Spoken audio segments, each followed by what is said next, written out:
Good morning, guys. It is 7 o'clock on Tuesday, the 18th of September, and I'm here to tell you that the information contained herein is of general nature only and is not intended to address the circumstances of any particular individual or entity. I'm not liable for your losses. Attack. Okay. Weak.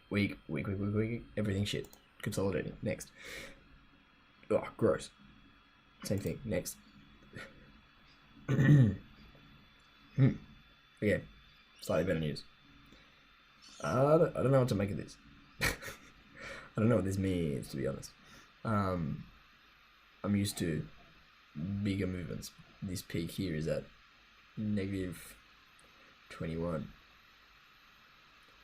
Yeah, I'm normally looking for movements in like the 30s, you know, like the 30s at least. So this one here, 40, 35, 47, you know, these are the ones that I like. I'm not too sure what to make of this in terms of momentum, but it's been pretty consistently going down from, say, here to here. It's a good 30 pips, it's not bad.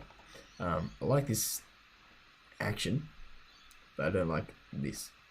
So, try to have a little hook. Have a look at the TV sequential. Australian dollar, New Zealand dollar. Okay, it's not saying anything in particular, like, don't do this, but, yeah, I still don't like 4 candles in.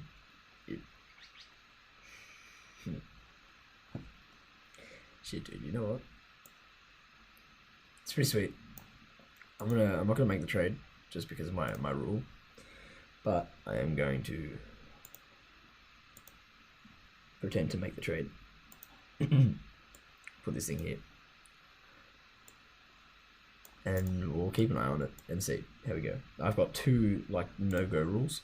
One of them is never buy on a new high and never sell on a new low. So this one here, bad, because you don't know when it might pull back. Okay, if there's no support or resistance lines to kind of think from, look at, then yeah, it can keep going down.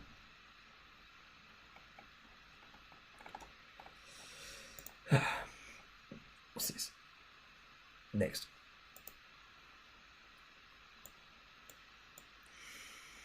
Consolidation up. Beautiful.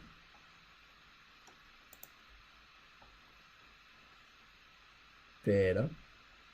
It's broken through this resistance for the first time in ages. I don't mind this.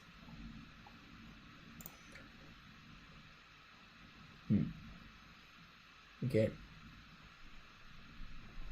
So the next resistance level is 50 pips down. That is an amount that I'm content with for a trade. But there's not a lot of strength in the trend. This is alright. The moving averages are giving me good news. Let's see what the super trend says. Look, that's pretty good. There's a lot of really good factors here. The ADX is super weak, which is rare. Like, okay, so the ADX is calculated based on it makes a moving average. So it makes a moving average of the differences in closing point. So this number here, you see 60, 40, 20, it's actually like 0.2 or 0.02, this 20 mark. They just scaled it to make it look a bit nicer. But yeah, what it is exactly that. The price movement from each little line, the close of the previous bar, so up here, I'll zoom in. So how the ADX is calculated is the close of the previous bar minus the close of the current bar.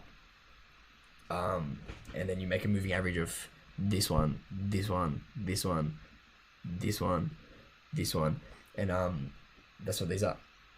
Why they're so jagged, I'm not quite sure. I think it's a different type of moving average. It's not the simple or the exponential moving average. It's the relative moving average. So that's this one here. So I guess it's jagged because the RSI is also jagged. Yeah, so it takes a difference. So it takes so these are the directional indicators, the red and green ones, and then it takes a difference of those two to give you the ADX. I can go explaining the technicals of the indicators if you guys like. I can do it in another series if you prefer. Just leave your thoughts in the comments. So going back to the technical analysis of this bitch.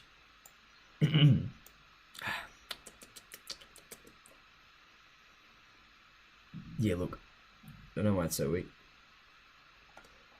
I'm not super keen to trade it because of that. Like, even if it was on the 20 mark, if it hit the threshold, then I'd be like, yeah, sweet. But it's on like 10. I'll do another hypothetical trade, I think, so I can regret it as it plummets down. I regret not making the trade.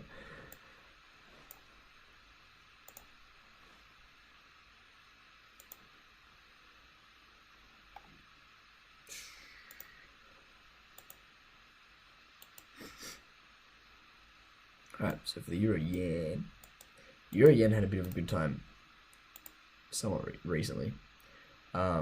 Here, I think. I'm not too sure when. But they signed a trade agreement with Japan, the European Union, in light of Trump's tariffs and shit. I feel like it would have been here. It was relatively recently. I don't know. I didn't see it in the news. I just heard about it through my trading friends.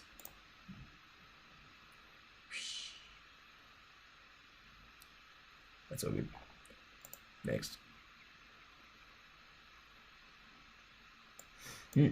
Okay. It looks like we've had a bit of a pullback, and we're gonna start to go back up again.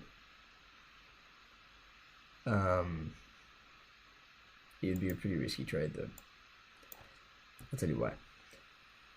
So the super trend is flat despite being a buy signal, and the parabolic SAR has just given us a sell. It's a pretty solid sell as well. It's not like here. So what happened in these 3-4 candles is the parabolic SAR formed, but only marginally above only a little bit above the candle.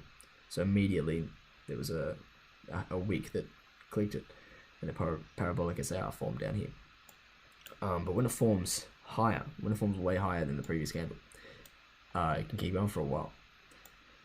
And that's kind of what's happened. So unless we see like a solid price movement, like, I don't know, at least, what, 200 to 500 pips. We need to see 20-30 pips happen in the next 4 candles before this gets here for it to be a nice buy signal. This going down isn't helpful, and this isn't doing anything. Like the positive directional index is not having a good time.